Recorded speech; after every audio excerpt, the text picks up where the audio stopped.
আসসালামু আলাইকুম প্রিয় বন্ধুরা, চলে আসলাম আজ ঢাকা ক্যান্টনমেন্ট। এই জায়গায় এসে একটা জিনিস দেখলাম, আমার কাছে খুবই ভালো লাগছে, খুবই চমৎকার লাগছে আমার কাছে।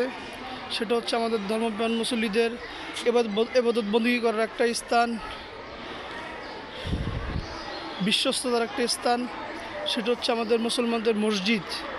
দেখুন এই ঢাকা ক্যান্টনমেন্টের মসজিদটা কত চমৎকার, কত সুন্দর। আল্লাহ তাআলার কাছে লাখ কোটি শুকরিয়া দিয়ে আলহামদুলিল্লাহ। দেখুন মসজিদটা কত চমৎকার, কত সুন্দর করে তারা বানাইছে। এরকম মসজিদ দেখলে আসলে খুবই ভালো লাগে। এবাদত বন্দী করতে মানুষের মন চায়। আলহামদুলিল্লাহ আজকে এই মসজিদটার ভিডিও করতে পারলাম, আল্লাহ তাআলার কাছে লাখ কোটি শুকরিয়া আদায় করি।